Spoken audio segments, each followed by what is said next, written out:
Oui, Monsieur le Président, moi je saisis cette délibération un peu comme tout à l'heure on le faisait sur les trottoirs pas entretenus et qui rendent la circulation des personnels en situation de handicap difficile.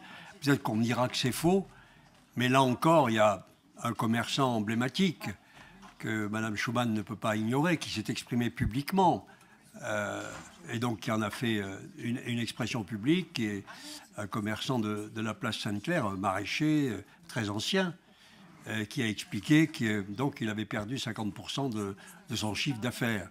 Et il est là depuis 40 ans ou 50 ans. Donc, je veux dire, je suis là pour vous dire que la situation de la fréquentation commerciale du cœur de métropole et des rideaux baissés est une situation grave. Ça ne veut pas dire que vous ne faites rien. Pareil, tout à l'heure pour Mme Capdepont, ça ne veut pas dire que vous ne faites rien. Ça veut dire que, en tout cas, ce que vous faites ne modifie pas cette situation. Voilà. Et donc, ce que je voudrais vous demander, puisqu'il y a quelques semaines, quand NERPIC a ouvert, un certain nombre d'élus ont joué les gros bras, on allait voir tout ce qu'on allait voir. Madame Schumann s'est dit très en colère, affirmant qu'elle allait veiller à ce que le protocole soit appliqué et respecté. Monsieur Confesson envisageait de saisir la justice après l'ouverture de NERPIC pour les commerces qui avaient quitté le cœur de ville et qui avaient rejoint NERPIC. On a entendu une série de déclarations à ce sujet. Le promoteur a répondu qu'il avait respecté ses engagements et il renvoyait d'ailleurs à la ville de Grenoble ses problèmes d'attractivité, de propreté, de sécurité.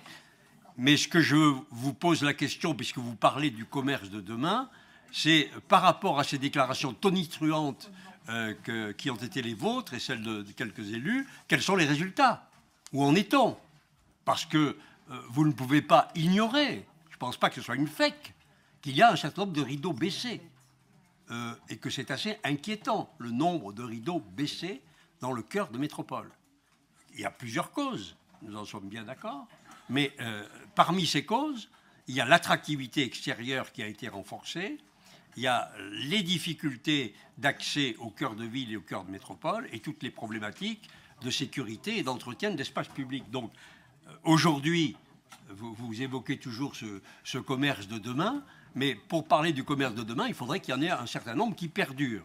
Ensuite, il y a aussi un commerce, une situation difficile là qui relève de la métropole, dans le dernier commerce qui subsiste à Villeneuve, avec la boulangerie réinstallée. C'est le multiservice qui rend énormément de services comme commerce de proximité et qui doit être déplacé. Et la métropole veut lui faire signer un bail permettant son éviction sans droit. J'espère que là aussi, vous rétablirez le dialogue pour que Villeneuve, qui a deux commerces, que l'un des deux, c'est-à-dire 50%, ne soit pas pénalisé par la métropole, si possible. Si possible. Je vous parle du commerce d'aujourd'hui. Voilà. Est-ce que c'est du métropole bashing? Est-ce que c'est du Grenoble bashing que de dire ça? Que de parler de ces réalités et vous demander de les prendre en compte? Non. Je pense que c'est le souhait de faire que ces femmes et ces hommes et cette dynamique commerciale ne soient pas ignorés.